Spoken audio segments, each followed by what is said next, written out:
Oh, go. All right. Good morning, everyone. I'm going to call to order this work session of the Larimer County Board of Commissioners. Today is Monday, September 30th, 2019. I am Tom Donnelly. I am the chairman of the Board of Commissioners this year, joined by John Cafalis, Commissioner from District 1, and Steve Johnson, Commissioner from District 2. This morning, the board's work session is regarding the ranch master plan and implementation of that plan. I have a number of folks with us, so for anyone who may be listening online, I'm going to ask you to introduce yourselves so the audience could have a place of voice with a name. And so, Chris, we'll start with you. Good morning. I am Chris Ashby. I am the director of the ranch. Diana Frick, assistant director of the ranch. Mark Tinklenberg, senior operations manager at the ranch. Hi, Mark. Who'd like to begin? I will begin. Okay. Today we are here to talk about the master plan implementation plan. Our agenda for today is will include some of the research, although we've gone over that with you before, so we won't go in depth into that.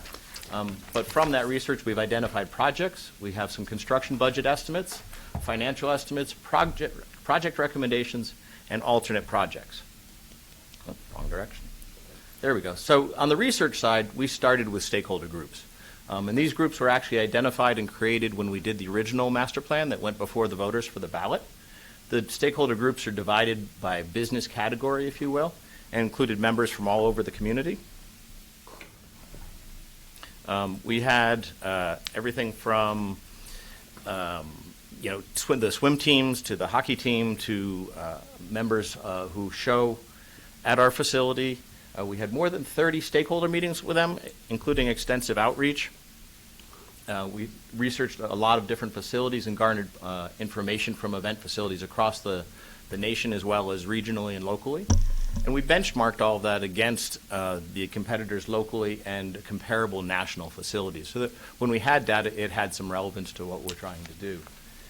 We did this all through our consultant team. We've mentioned them before. We worked with Convention Sports and Leisure as the primary research arm of our consultant team, and they conducted hundreds and hundreds of phone interviews and compiled all this data into a large financial model that included everything from the construction costs to the implementation of the identified projects.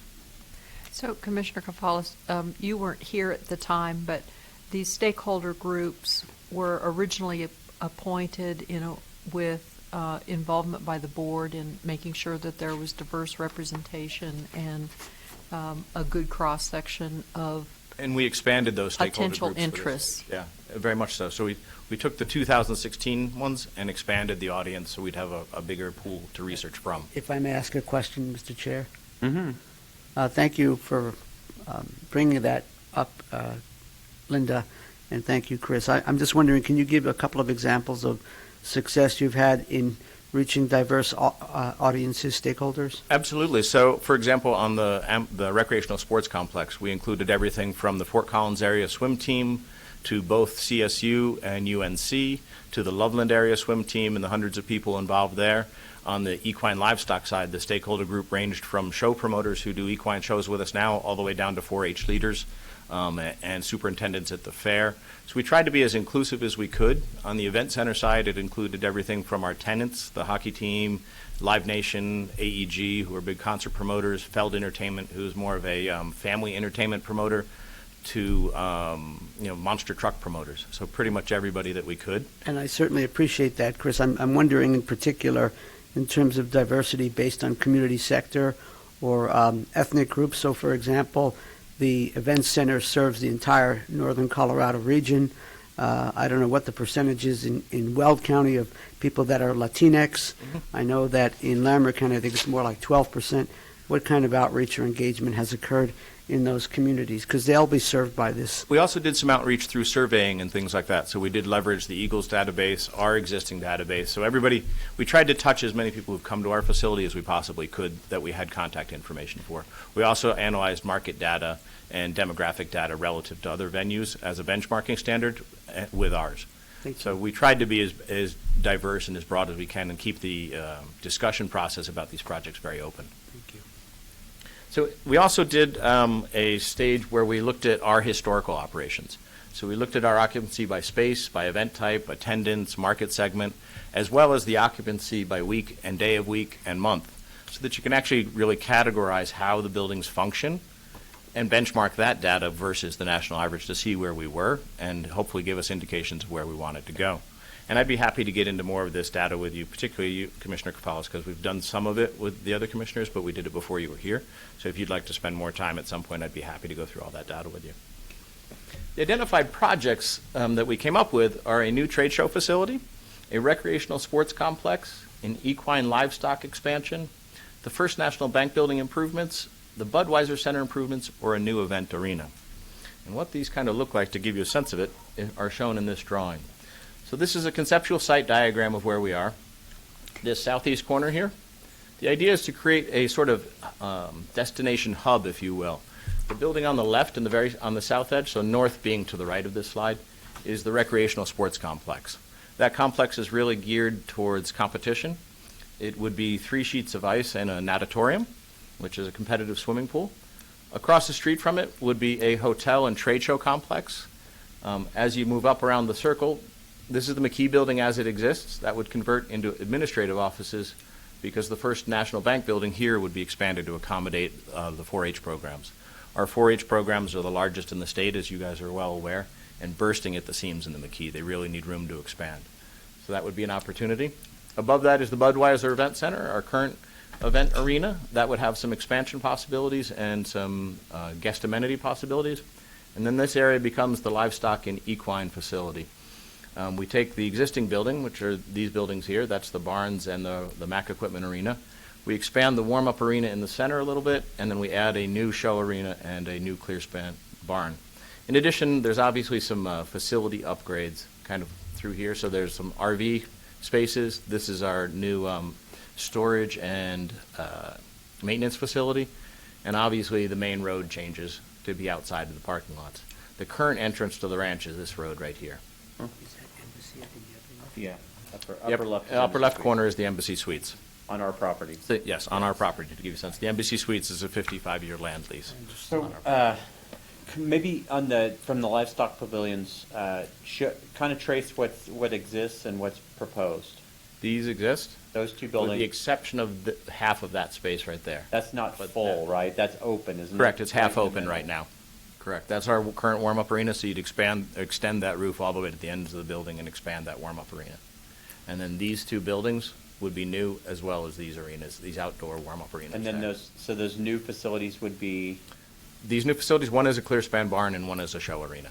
And we'll get into those in a bit. I'll show you a bit more detail on Okay. them. This area over here would be a new maintenance and storage facility.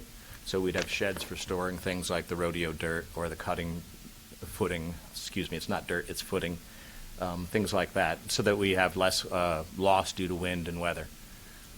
And then you'd have RV spaces down here and parking. This is all parking.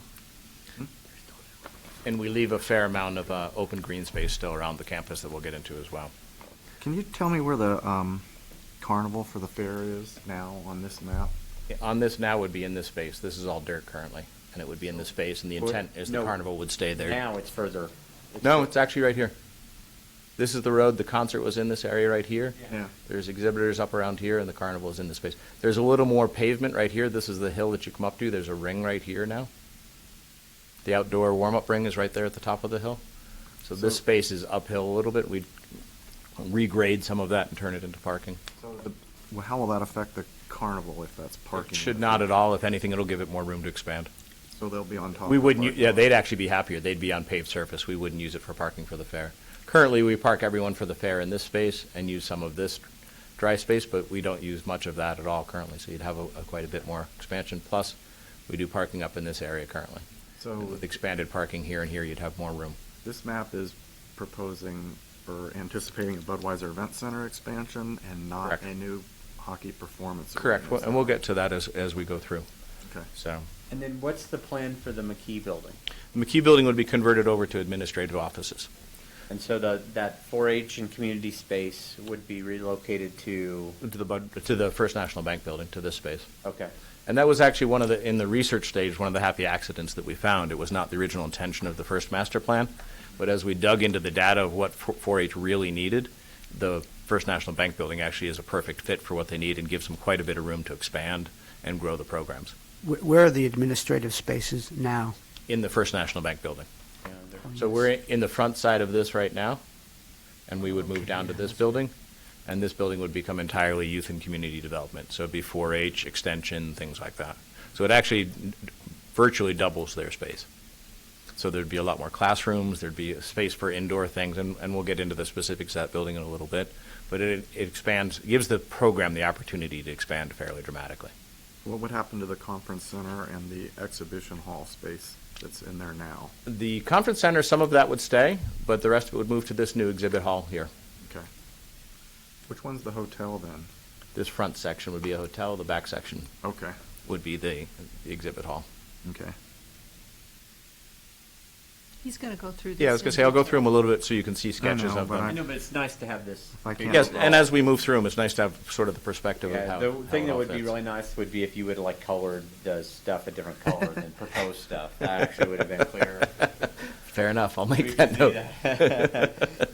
So this is all of our, this green is all of our current land, so it doesn't Correct. anticipate any land purchases or Correct. swaps or changes or, Correct. I know some of the plans in the past had buildings straddling the south boundary of. And, yep, and we will get into that a little bit as we go through it.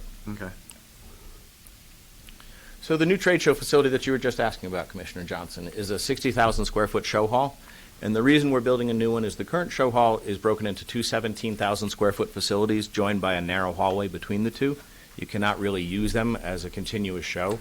No matter where you bring your guests in, one of the halls is always the secondary hall, making exhibitor space difficult to sell and really not as functional as we would like. In addition, the ductwork is very low, so it's really Class C exhibit space at best. So the new facility at 60,000 continuous square feet with 35-foot ceilings would actually be incredibly versatile. It would give us an opportunity to expand things for the fair, as well as use it for multi-purpose things. In addition, it's joined to a full-service hotel. One of the challenges we found as we did the market research is that we do not have a room block at the Embassy Suites. It is the #1 booked hotel in the state. It makes it very, very difficult to book in a convention or a show into our space because we don't have a room block. So by joining it with a hotel, we'd be able to expand that capacity a little bit. And the hotel would have some meeting rooms as well, so it becomes a nice partnership. The hotel would be a fully funded, privately asset. It's not something that we anticipate spending any taxpayer dollars on, as we did not spend any on the Embassy. It would be a similar facility. This is a concept sketch of what it looks like. That's the Embassy in the background there. This would be the hotel section, and this would be the show hall section. The show hall would feature things like 20-foot wide garage doors, where ours are very narrow now. It would allow you to bring in heavy equipment, farm equipment, things like that, to bring things like a farm show here. In addition, it's continuous space, but does have air walls, so you could break it into smaller shows. So you could host 2 concurrent shows or 4 concurrent shows, depending on how we divide it up. We're still very much in the square foot stage. We haven't really said, okay, this is exactly where the air walls are going to go, or how many bathrooms exactly are there going to be. It was more still in the concept base. And So you won't know until you go through RFP, but how would something like this typically work? Would you have a land lease or a ground Correct. lease with the hotel provider, and then that's the thought, is how we split some of the even though it's a operation of single it. facility, the county would Operate manage one. and operate the trade show facility? That's and- the thought process, and And that a would all private be, entity would operate the hotel? that's the thought process. Okay. And it would all be part of the P3 negotiation. I want to operate the space too, a hotel is. Yeah, they may or may not. That's part of the P3 negotiation. We Yes. figure we'll have to go through. But that's what you would you would start at that position? and- Correct. We would start at the position that the county maintains operation of it. The reason we would start there is we'd like to maintain the community access to it as much as possible. Sure. Now, there still will be show space in the First National Bank building, although the names will probably change, but to that point, we'll be able to accommodate some of the smaller community-based shows, things like Taekwondo tournaments or chess tournaments or the cat show that was this weekend, those sort of things that are much more community-based and aren't large economic drivers. Commissioner Kafalis gave the opening remarks to the cat show. Mm-hmm. Commissioner, go ahead. I look forward to that, Mr. Chair. Thank you. I'm wondering, I see in the diagram, I see a lot of green space, and I'm wondering specifically what are your plans for some kind of water use plan that emphasizes landscaping that is consistent with our water needs in northern Colorado. Actually, that's a great question, because we have started a project with Extension and CSU where we're actually doing demonstration gardens on the campus that will show the metered water needed for each style of garden, as an educational tool, and we would continue things like that across the campus. So it's actually an opportunity to educate the public on, much more dry land growth versus severe irrigated But in pieces. terms of the landscaping, is there going to be an effort to strike as good of a balance as we can between Kentucky bluegrass and Absolutely. more native? And honestly, of course we would. As the campus is now, there's a fair amount of, there's a lot of native grass on the grounds. Yeah, Water shares obviously being a challenge, we would be very conscious of that. Yep. We are not to the stage where we've determined any of that yet, in terms of the exact specifics. But yes, it would be a facility that is very conscious of our water use. That is good to know, Chris. Thank you. And at the appropriate time, when you have more details, I'd like to hear more about that, please. Absolutely. Well, and you purposely keep a good portion of it now Correct. in native grass because Correct. you use a lot of it for overflow parking. It Correct. doesn't make any sense. It doesn't make any sense to put, spend the money on water, irrigate not it. high quality sod in there and irrigate it, and Mhm. then have people park on it. So And we use it for events as well. So, for example, we have the Airstream Convention coming next year with 750 RVs that'll all be on native Yeah. grass. yeah, And I think I understand that, but I'm just looking at this picture and all the other pictures, and I don't think we're going to be parking RVs on that green space. No, Is we that will not correct? be. We might, it won't be as green if we do. There will be other places we do it. These are purely architectural the concepts. architect is not going to make And they the grass haven't yellow native- and things like that. put the native for grass in picture. yet. They're going to try to make it. As I don't think, as much as I would like our trees to be that well manicured as well, we're not quite there. So, but if you look at the campus now, we really have a huge diversity of agriculture on it. We have hundreds of varieties of trees on it, quite literally, because there are significant amounts of fruit trees. Fruit trees. Some of them being historical based for the region, some of them more just as experimental pieces. And the master gardeners and CSU has worked very closely with us to help decorate the campus and make sure that we are responsible with how we use the Our campus. number one apple picker right here. It's fun to see people out there doing that in the orchards, actually. Yeah. So the events that are in the First National Bank building now during the fair, would they all move to the exhibit hall? Some would, some wouldn't, depending on 4-H and their expansion. 4-H Extension's in the process right now of reviewing what they call the open class, which is the quilts and photography and all of that, and how we expand and help that grow. And how do we bring it into more of a current phase without losing the historical pieces? So is there, yes, you have the traditional pie contest, or do we move into cake decorating or other things that are more relevant to today's youth and help that area grow without giving up the traditional classes as well? So there would be an opportunity in the First National Bank building to continue some of that 4-H extension stuff. Probably my suspicion or expectation would be that we would convert the new trade show hall into more of the commercial exhibits, and the First National Bank would be all 4-H exhibits and drive traffic to both of them. Because I don't imagine the vendors will want to be that far away. Depends on how the carnival is and the integration we do through it, but I agree. There will be some sensitivity to that. And the vendors are a happy lot, we'll call them, so they like change. Yeah, they do. Because right now, if everybody comes in you route everybody through the vendor area. basically. We had. It is something we're trying to get away from. It's one of the largest complaints we get, is being forced to walk through the vendor area with your stroller and 4 kids who just want to get on a ride and have a snow cone. And they don't really want to walk past the vendors necessarily and learn about foot massagers and things like that. They really just want to be outside. Windows. Or the county clerk. Yeah. Yeah. The county assessor. So, and honestly, The vendors won't like that. But I mean, it's you actually know to the that. vendor's benefit, because what they don't understand is when we route everybody by them, 50% of the people going buying them have no desire to be in there. Whereas if we make it a shopping facility and promote it as a shopping facility, the people who are coming in want to be in and shop. Now, it also helps if you have a hot Saturday afternoon because it's air conditioned, and that's why people go inside. So A lot of those people want to see a water skiing. they want to see the water skiing squirrel. Exactly. There was a water skiing squirrel in the vendor space this year at the fair to help drive traffic in him? there. I think I No. missed that. It was quite You guys amazing. missed out. It was quite amazing. Where was this in Wayne? What? During the fair. What's his name? Ziggy? Twiggy. Twiggy, the water skiing squirrel during the fair, the Larimer County Fair.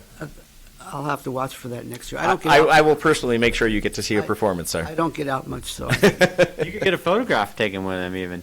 He was quite a Her. performer. Her? Yeah, she. her. She. Yeah, yeah. And she toured and visited vendors and hung out with them for a while, so she toured around the building some. I'll tell you, it was a pretty good life for a squirrel. I'm not going to lie to you. Moving along, we have the recreational sports complex. I know. And this complex was identified during the market research as there's a huge demand for it. The economics of it are a little more challenging, but there is a huge demand. The complex would include 3 sheets of ice. It would be used by everyone from the Eagles down to junior hockey.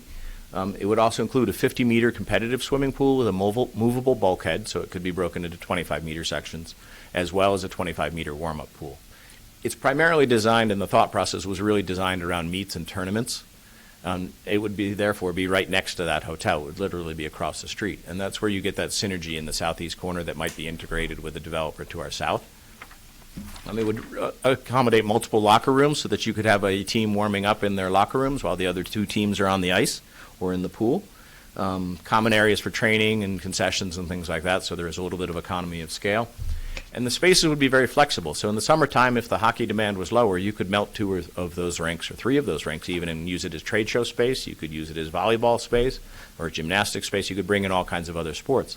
The other nice piece of it is that with it right next to that hotel and trade show complex and the 35-foot ceilings in the trade show complex, you could do volleyball or basketball or one of those things across both facilities, again, being very, very useful for tournaments. So it allows us to bring a lot of sort of sports tourism to the market, as well as facilitate a lot more competition in this market right now at this level, particularly amongst the swim clubs. You may want to consider it being available in the future to ultimate Frisbee tournaments, which is very popular. And There's actually, it would be all kinds of different things. And that part of what we looked at as we designed this entire campus, and it's true of all the facilities, is how versatile can we make the spaces? What can we convert them into to do other things with across the whole spectrum? So you could use the trade show hall as a taekwondo tournament. At the same time, there's a swim tournament going on across the street. You could have swim tournaments and hockey tournaments at the same time. So it was really, how can we rearrange the space and how can we use it as in many diverse ways as we could? The other thing that's interesting to note about it is we really wanted to make sure we didn't step on the organizations that were already here. So NOCO Ice, for example, which is just literally up the road from us, they're looking to get out of the ice business in that building and would actually move their full operations to our facility immediately. That building is, the considerations for it have been, I've heard everything from a charter school to purely court sports. So here's a sketch of what it would look like. Again, this is purely a square footage sketch. It's not any finished concept at all. But you'd have seating both for the swim side and for the hockey side. The swim side would accommodate approximately 2,000 people, making it very attractive for regional tournaments. And I emphasize regional. Because of our altitude, for swimming in particular, we would not be attractive for national tournaments. Swimming is a time-based sport. You don't compete against the person in the lane next to you. You compete against a clock. could it be used for folks training for Olympic competition? Absolutely. It possibly could. There has been talk, when we spoke with the swim teams and really did the market research on that, it would be the step up before they went to Colorado Springs to train, because we're not quite as high. So you'd spend a week or two here and then move up. And then in talking with Epic, one of the opportunities to help bring in revenue is they will bring college teams here during college breaks. And they will use some of your off hours, so 9 to 11 in the morning, 1 to 3 in the afternoon, to train at altitude. They don't want to compete at altitude, but they like to train at altitude. So it's a nice revenue opportunity. Both Fort Collins Area Swim Team and Loveland Swim Team, which are the two biggest swim organizations in the market, are I'd say enthusiastically supporting this proposition. A facility like this, Epic does have that length of pool, but this is actually a little bit more of a competitive facility than Epic is. The closest next one is down in Thornton, I believe, and that one is also maxed out. So they both believe they could host at least one meet a month here, if not two, per team, as well as train here on a regular basis and expand their programs. In addition, you'd need things like master swimming, swim lessons, things like that open to the community in general for swim times. The pool could easily be busy probably from about 4 or 5 in the morning till at least 9 or 10 o'clock at night. The ice could easily be busy from 4 in the morning till midnight every single day of the week. Really? Yeah. No. There's a huge demand for hockey. I used to play that late. Huge demand for hockey, particularly if we convert some of them. So in the summertime when it is a little slower and you convert one of those over to indoor soccer or to cheerleading or to something like that and you consolidate it, you would still keep the ice sheets very busy. So the reason that it stays open so late is youth need to be done by about 9 or 10 o'clock, but there's a lot of adult hockey leagues, and they're playing the 10, 11, 12 o'clock games. Yeah, I played in Boston in adult leagues, and even in the summertime in Boston, we were playing at 11 o'clock at night. In the wintertime when high schools were using those sheets, we couldn't get on the ice till midnight. Well, but most of the year during the day, it won't. Daytime is a little bit quieter, but you can find things to put in there. Yeah. In addition, it wouldn't be purely hockey. There would be figure skating opportunities, curling opportunities, and other ice sports. Same with the pool. There would be other opportunities. There are things like kayak, water polo, and things like that that are being done at many, many pools across the country, so. I don't doubt that there's a significant demand for both of these uses, but I mean, there's kind of a reason why. I mean, Loveland has a huge swim program and a huge swimming tradition in our community. There's a reason why we don't build swimming pools. They don't build swimming pools, right? They're Because expensive. They're very, very expensive. The maintenance is tremendous. It's part of the reason we put two of them together, so they actually, the package, and we'll see that in a little bit, actually support each other, and this building actually looks like it is revenue positive. Okay. So we'll get to that in a little bit. But yes, no, they're exceptionally expensive to build. He might beg to differ. And actually talking with Epic, when you combine the two, is actually almost break even. They're very close to it, and that's a 30-year-old building. Yeah. So using some modern technology would give us a bit of a gain on it. So we did spend a lot of time talking with Fort Collins Aquatics Director and with Epic in general and sort of their operational model, because it is obviously directly local to us, so it's a great comparison and a similar size facility. Our next project is to expand the equine and livestock facilities. The changes would include renovations to the barn, a new 3-season covered outdoor arena. So it would, the sides would be open, would have permanent seating and climate-controlled concessions, bathrooms, and offices for the show, but the actual arenas would be open. And we feel that could be used pretty easily from March through November. Not necessarily for spectator shows in the fringes of that season, but you could certainly put participants in a ring at that point. And since a large portion of the equine and livestock shows we do aren't really spectator shows, people don't come to watch them per se, it's not like watching a rodeo, it's more of a participatory event, then the climate actually works in our favor. You'd be able to use it later in the season because the participants are active and generating some body heat to stay warm. We'd also add a 70,000 square foot Clearspan Barn. Again, with the idea being the building is exceptionally versatile, you could pull all the stalls out and use it for things like car shows. But with 70,000 square feet, we can add about 400 new stalls. That would put us at a total of around 750, which is a market niche we identified right below National Western and Fort Worth and Oklahoma and those sort of players. It puts us in a place that's somewhat underserved. We wouldn't be bringing in, the National Hereford Show, but we might bring in the Junior National Show or one of the more minor breeds, something like the Wagyu beef or one of those that aren't as well served because the major breeds take over the large facilities. So there was a nice opportunity there. We'd also add some outdoor warm-up areas, with the thought being with that many stables, you could also break it into two shows concurrently. So you could use one barn for one show, the other two barns for the other show. You have two arenas to show in.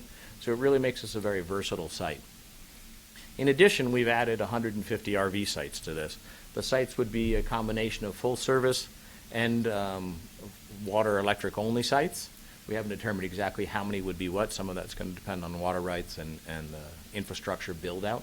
But if you come to any of our shows, you'll notice that most of the shows have fifth wheel trailers now that include living quarters. So the owners of these horses want to stay near their animals. They want it to be convenient for them. And the RV sites are a nod in that direction. In addition, those RV sites would be useful for the fair and other events, things like the street rod show that we do. Our RV campground is completely full. So it would be a nice addition. So this is that campus. So this front building here is a new arena. You can see the sides are open. It would be built in such a way that in the future, should we need to close it in or choose to close it in, the opportunity would be there. Some of the feedback we got from constituencies, particularly the rodeo crowd, is rodeos in the summer really like to be outside. So if we can create that outdoor feel but make the building very useful, that was sort of the thought. The arena would actually have space on the north end, which would be to the right of it, for cattle and livestock handling. So it would have a large... It's just open, but it's got a covered. roof. It's got a hard roof, yes. And the sides, but the sides and everything are open. And then this front edge where you can see the extension, the shed extension, Yeah. there's actually seating along that front edge for about 2,000 people. Okay. So you do have a bit of a wind block as well. It would also include a warm-up ring under that same roof. So you'd have a small warm-up ring on the south end, you'd have a large show ring, roughly 150 by 300 feet show ring in the middle, and then some cattle handling space on the north side of it. To the west of it, that would be the new Clearspan Barn. Again, a very, very versatile building because we can pull things out of it entirely. It would be 70,000 square feet of open space, so it's actually bigger than our trade show hall.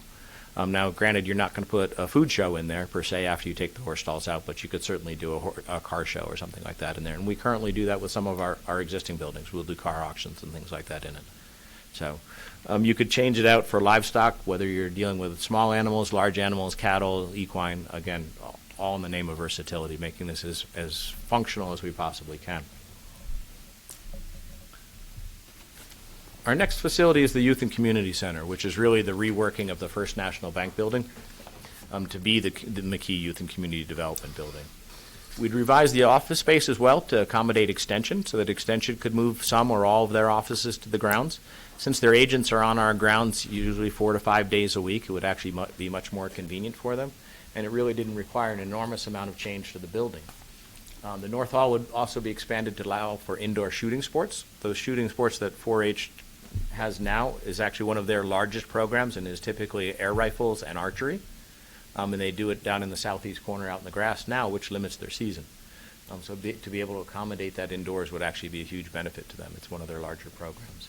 We'd upgrade the kitchen facilities, which are primarily geared towards catering right now, to be more of a teaching kitchen so that you could expand those programs in 4-H, as well as add storage for all their equipment and supplies that they have spread across the county at the moment in every nook and cranny they can find. Give you a sense of what that looks like. That's a floor plan view of it. So this turquoise area, Commissioner, to your color note, down on the right-hand side, half of it is our current offices. They stop along this wall. We would expand them out to make more room for what Extension needs. And we spent a lot of time with Extension and facilities talking about what that square footage looked like.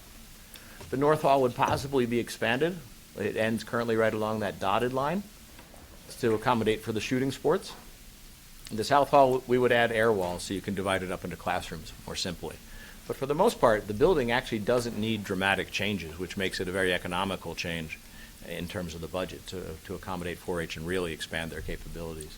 We changed the entrances some so that it's a little more obvious where you enter the building.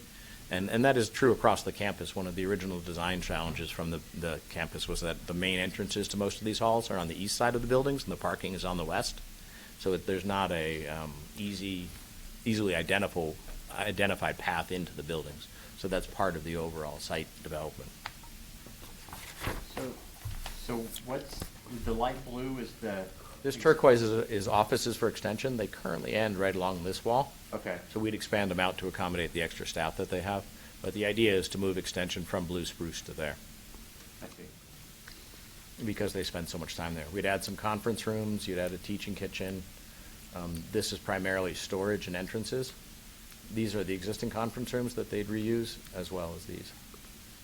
So then the South Hall here, right now this air wall exists. We'd add more to divide that space up so they could divide it into more classrooms. Again, really the thought here is to make this building as versatile as possible so you could accommodate a full trade show if you needed to. Something like the Timber Dan Toy Show put on by the Lions Club would be a great fit in this space. You know, something, the Taekwondo could fit in this space. You could be doing concurrent things depending on what 4-H is doing as well. So that south one currently has like a dirt floor? No, these are both cement floors. They are? Yeah, these are both cement floors now. The major change to this one is this building currently ends at that dashed line. So this is all new expansion.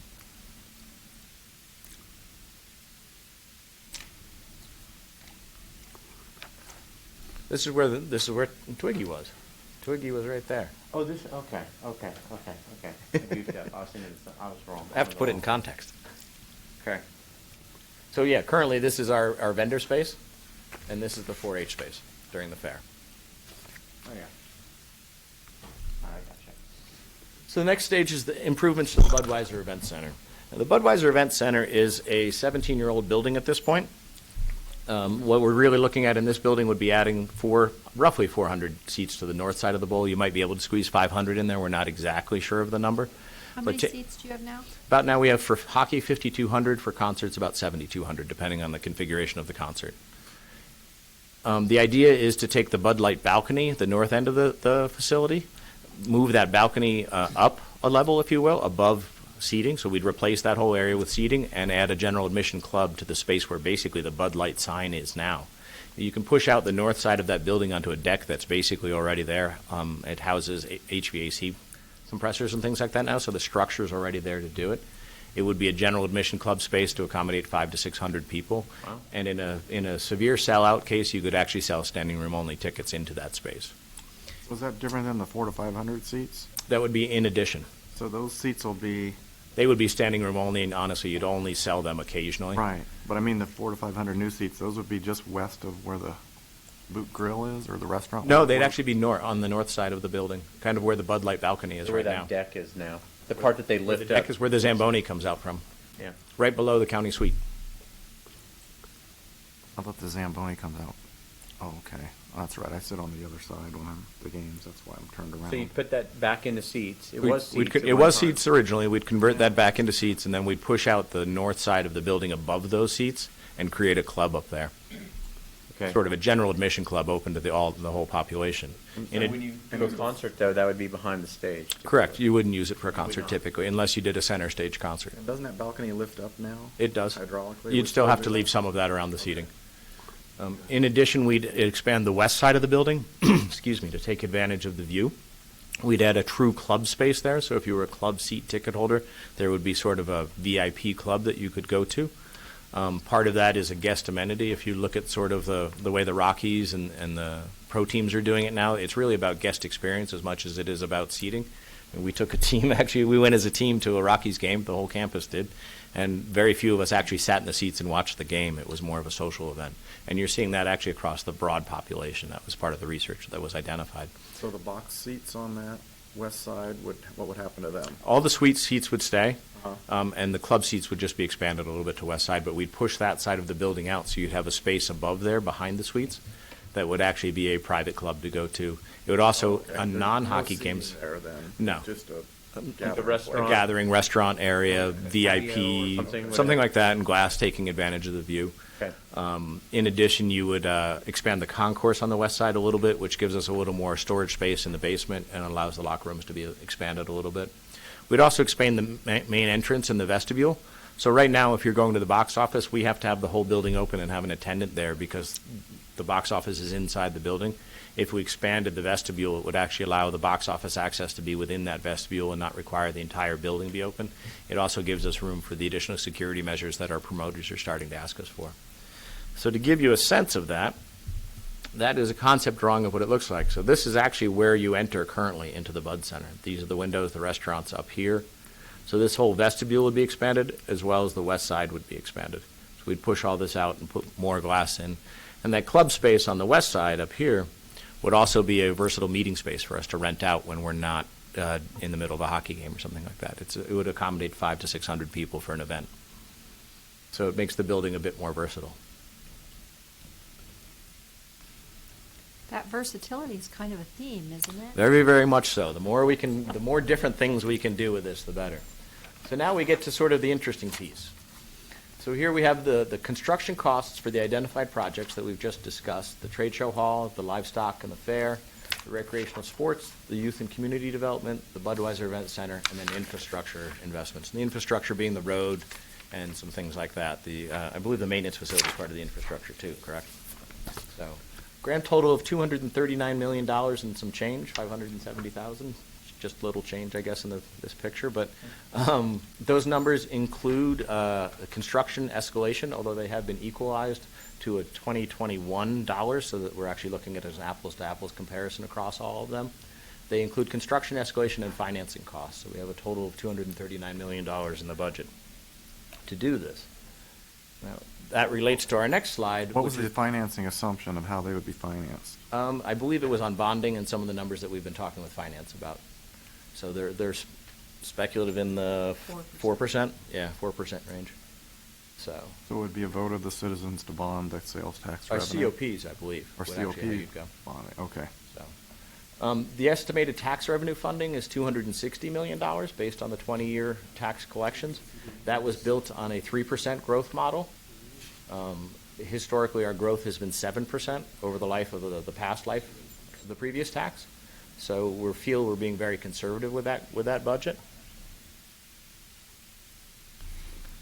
We haven't had a real discussion at any point about bonding or COPs or any kind of financing scheme No, to but- this point. I mean, Right. So, No, but to show you something, there yeah, had to be it's some possible. assumption. Possible, That's yes. what's possible. What could also happen is we could pay as we go.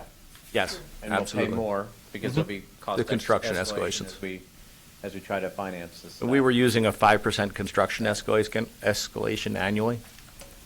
Okay, very good. So what you're seeing here is a financial estimate for the buildings, including those construction estimates, showing an annual profit or loss by building, and then the annual regional financial impact of each of the buildings. Obviously, infrastructure has zero regional impact. We show an operating loss here of $854,000. What I need you to keep in mind and why there's an asterisk there is right?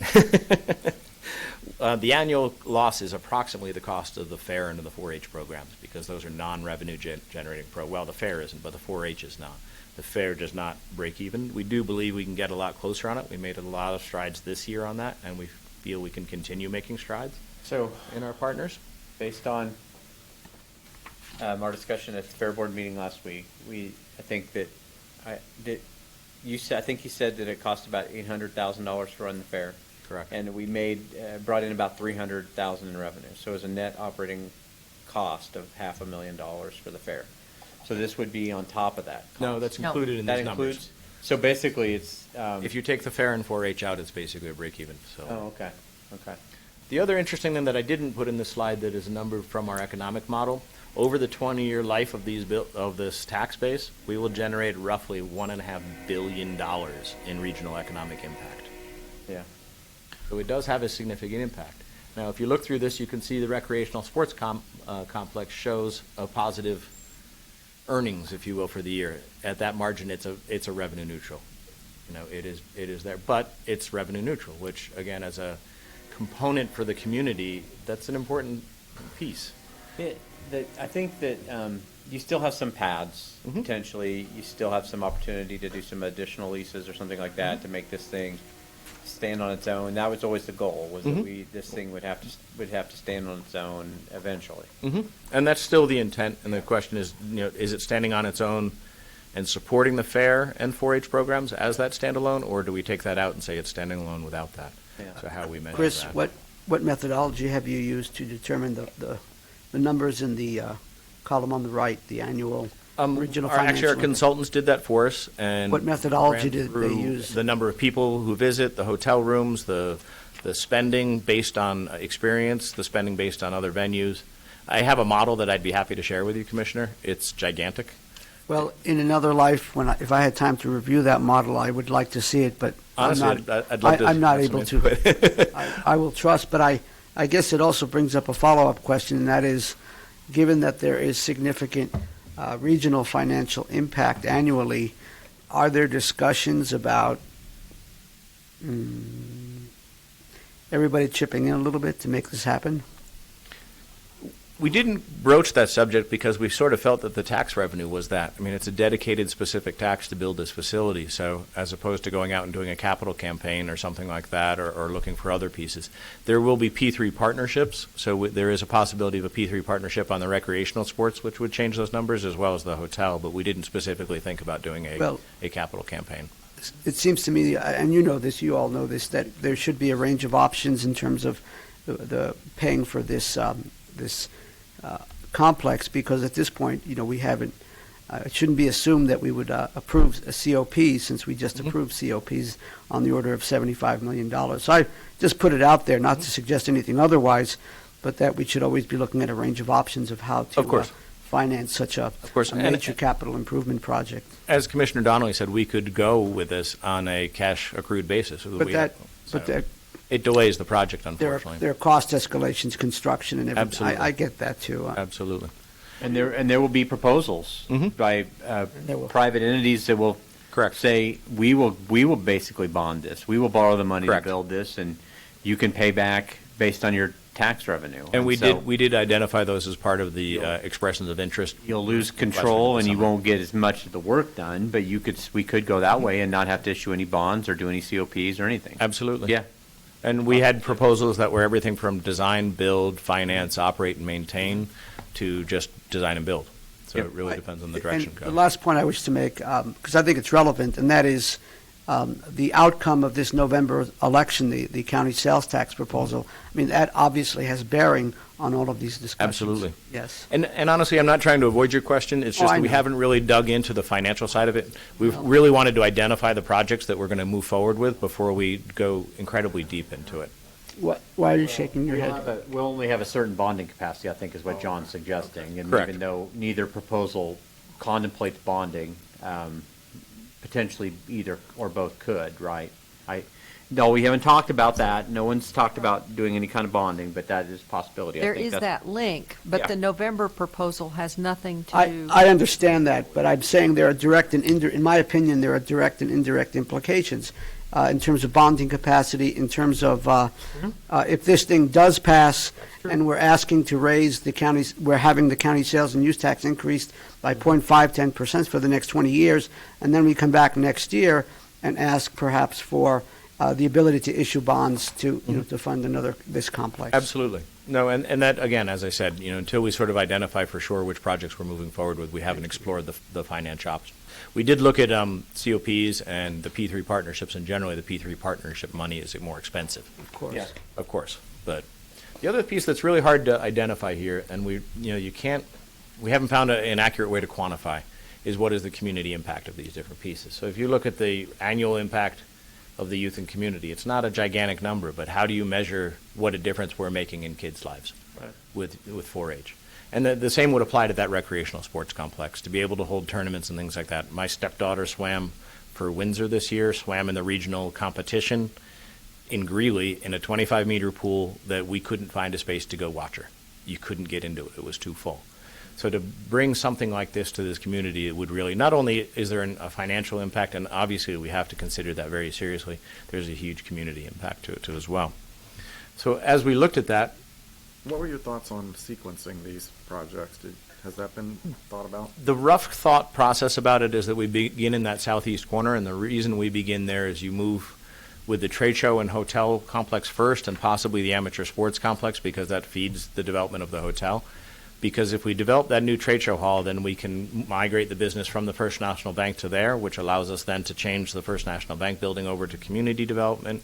We'd probably jump from there over to the Equine Livestock side because of the 4-H connection, and then come back to the Budweiser Center as the last project.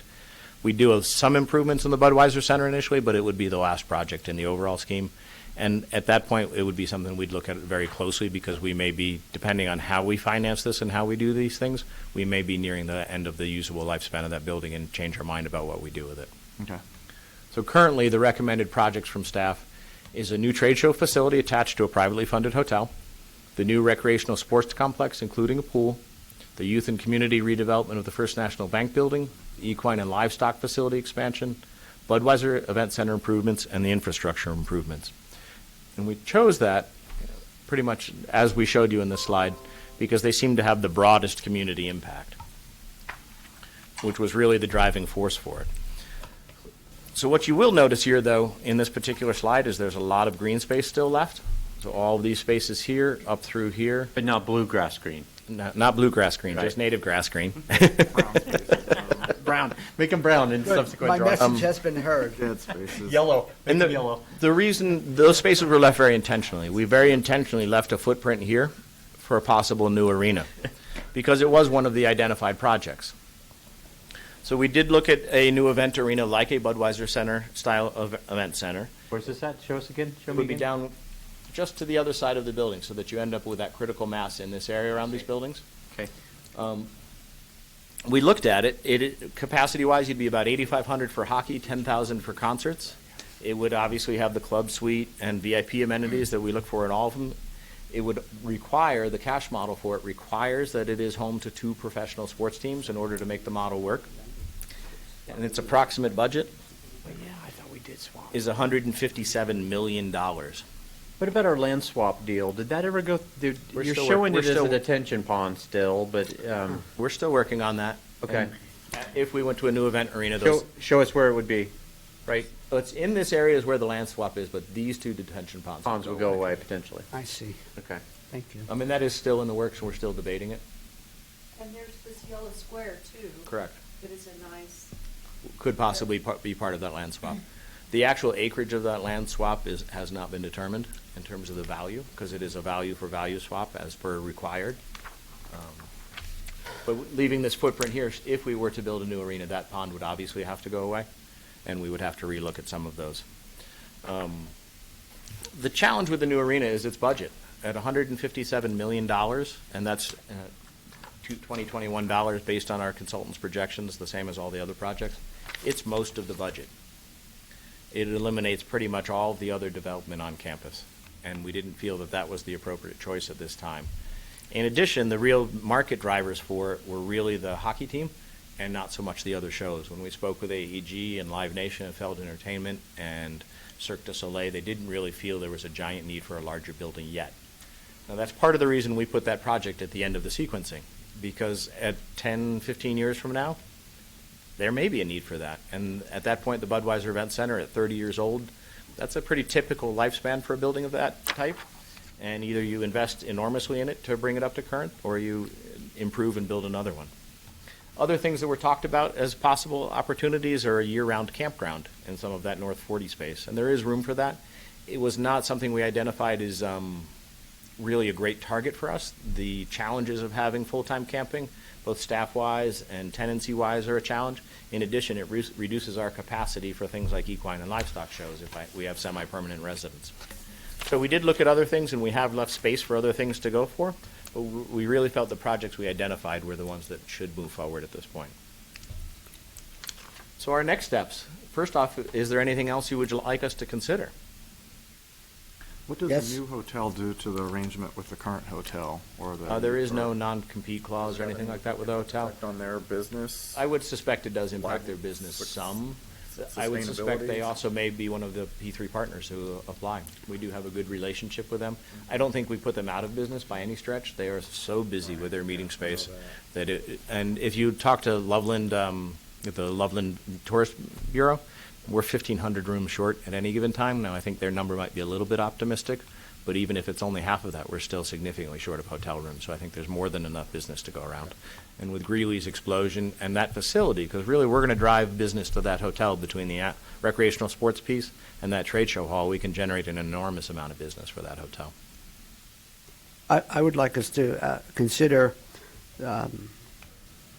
options for getting to the facility other than driving, as I've raised before. I would like to see some specific suggestions on how we can, people who may not have access to a vehicle, or the likelihood that traffic is going to increase significantly. How does all of that interface with our transportation master plan, the regional transportation approach, the ballot measure? Hopefully will help us. And some of that was kids, boys and girls clubs or things like that. How do those kids get there if their parents can't drive them, that sort of thing? Absolutely. And some of it was considered in the original 2017 master plan as part of the traffic study. There are pieces, but that was before the county's current one, so that obviously needs to be updated. Maybe working with the municipalities. There are shuttle buses. I'm not really sure. And currently we don't have bus service to the campus, but we're hoping as the bus service in Loveland and the area regionally expands, we will become a significant stop. We've also looked at the bike paths coming as far as us, all those sort of things. So they will be an integral part of the design of the campus. That will be good. Thank you. And that regional bus down I-25, bus thing is going to have a stop just to the south of there. Correct, I mean, and half that a may be mile something or we do whatever. at the Or maybe hotel, so it might be a mile, but it's not far. It's right at Centerra, we right? haven't quite gotten to those details, but absolutely that is part of our But consideration even in light from of the beginning. even in light of what the chair just said, which is a great thing, maybe there's a way that last mile is always tricky. Yep. And maybe that's something we can help address. If people are coming up from Denver, through Mustang to come to an event, that last mile would be a way. And it is something we actually discussed in depth with the swim teams, because if the teams are going to come practice at the facility, they're going to need a way to get kids there besides parents. Shuttling kids every day while parents do it isn't the most convenient thing to do. So it is something that we would consider, but both teams felt it was a possible use. It wouldn't be a hindrance to their use of the facility. So. Thank you. So if there isn't any significant piece you'd like us to reconsider, we'd like to come back with a formal adoption of a modified master plan before you at an admin matters meeting in the near future. And then once we finish that process, we would go forward with RFPs for the different P3 partnerships and design and construction of the facility. and begin the honest, in-depth research of the financial implications and how we finance this facility. Sounds good to me. Great. Okay. Thank you very much for your time. We appreciate it. Any other questions? I don't think so. Anything else, Linda? So one thing that we are talking about with the Community Development Department is at the time that the master plan was originally adopted, there was no real county comprehensive plan. And so we were in the process of taking all of the master plans for all kinds of things and running them through the Planning Commission in kind of a, chapters in a 3-ring binder. But now that we have a real comprehensive plan, our approach is going to be to make sure that the Planning Commission is up to speed on these changes, education about this is not a comprehensive plan element, and so therefore we will not be asking them to take formal action, but rather providing information to them and then bringing the modified master plan and the implementation plan to the commissioners for consideration. Okay. Great. Thanks a lot, everybody. Board's adjourned.